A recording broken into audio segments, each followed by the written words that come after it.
సిద్దిపేట జిల్లా దౌలతాబాద్ మండలం గ్రామం దొమ్మాటలో ధాన్యం కొనుగోలు కేంద్రాల వద్ద రైతులకు ఎలాంటి ఇబ్బందులు లేకుండా చర్యలు తీసుకోవాలి.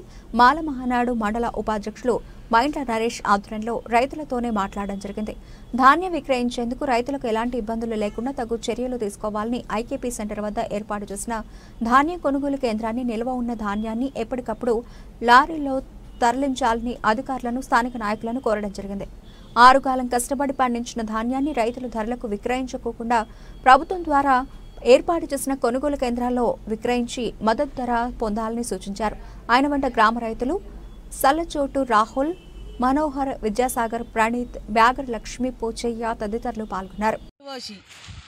15 రోజులకోలే ఇక ఎవ్వరు అచ్చుడు లేదు, పౌడు లేదు. ఇక నేర్పుతా ఉన్నాం, కుప్పను ఉక్కుతా ఉన్నాం. మళ్ళీ మనసు గుర్తే వాన కొట్టినట్టే అవుతుంది. ఇక ఈ గాసం ఇన్నే పోతుంది. ఎతగానం నూకాలి, ఎతగానం కైకిళ్ళు పెట్టాలి. ఇది ఇన్నే ఉంది. మళ్ళీ ₹1 కూడా మై మాపి రాలే.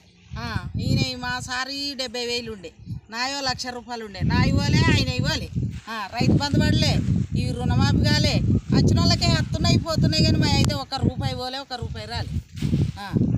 ఏడి దౌలతాబాద్ మండల్ మాల మహానాడు ఉపాధ్యక్షుడు. నా పేరు మైండ్ల నరేష్. దొమ్మాడ గ్రామంలో ఐకేపీ స్టార్ట్ అయ్యి గత 15 రోజులు అవుతుంది.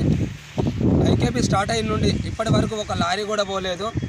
దయచేసి కాంగ్రెస్ ప్రభుత్వం, ఇక్కడ ఉన్న అధికారులు కానీ రాజకీయ నాయకులు కానీ ఎవరైనా సరే రైతుల పట్ల కొంచెం అవగాహన పెట్టి ఈ ఒడ్లన్నీ ఎప్పటికప్పుడు పోయేలా అధికారులందరూ చర్యలు తీసుకోవాలి. ఇక్కడ రైతులందరూ ఎక్కడ పోసిన ఒడ్లు అక్కడే ఉన్నాయి. ఇంకా ఒక వారం రోజులలో మళ్ళీ వర్షాలు స్టార్ట్ అయ్యేలా ఉన్నాయి. కాబట్టి ఇక్కడ రైతులను పట్టించుకొని ఓట్లు అడగడానికే కాకుండా అప్పుడప్పుడు రైతుల సమస్యలను కూడా పట్టించుకొని ఇక్కడ ఐకేపీలో ఉన్నటువంటి ఒడ్లను లారీలు తెప్పించి ఎప్పటికప్పుడు పంపించాలని చెప్పేసి అధికారులకు కానీ రాజకీయ నాయకులకు కానీ మన మాల మహానాడు తరపు నుంచి వెళ్ళి నేను కోరుకుంటున్నాను.